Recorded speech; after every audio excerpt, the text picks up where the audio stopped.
It's an unexplainable, almost unbearable stalemate that's breaking the hearts of everyone who knows the families and friends of the Connecticut newlyweds. It has now been 10 days since this terrible nightmare began. It was then that a brand new bride discovered her handsome husband had vanished. George Allen Smith disappeared from a cruise ship in the Mediterranean sometime in the early morning hours of July 5th in the waters between Greece and Turkey. It's a case that's clouded in controversy and shrouded in questions. Did the young husband fall overboard? Was there foul play? What about the blood discovered in the cabin he shared with his wife, Jennifer? The investigation included Greece and Turkey because the cruise ship was sailing between the two countries when Smith disappeared. But now authorities seem to have stalled in finding anything new about what happened to Smith that night. Our producer, Richard Gold, is in the Turkish resort city of Kuşadası. He says new information is hard to come by with police officials. We've been knocking on doors and making calls all over Turkey. In the last few days, the case here seems to have gone cold. The authorities certainly aren't helping to shed any light if there are any new developments.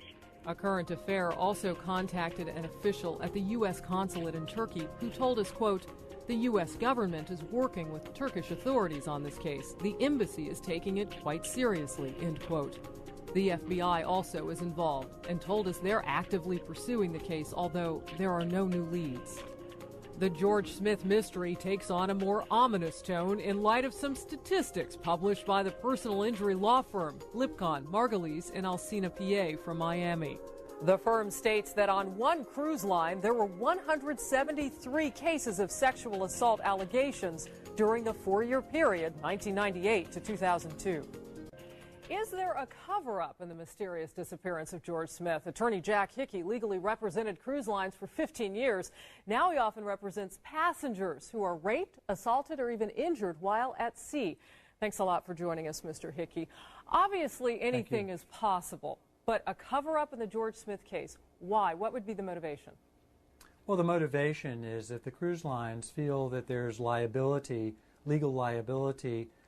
They have a financial interest in covering up the true facts, in controlling the investigation, and certainly in controlling the message that's put out to the media, which they seem to do a very good job at.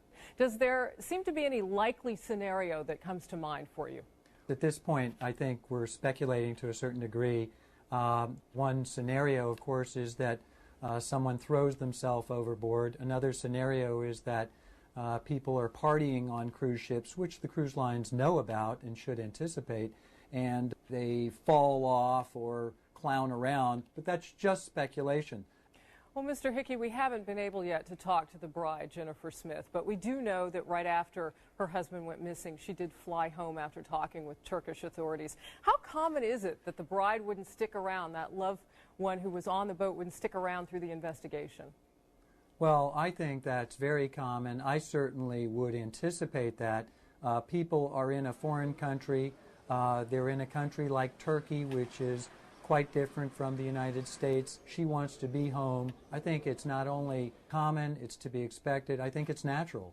All right, Mr. Hickey, thank you so much for joining us today. Thank you.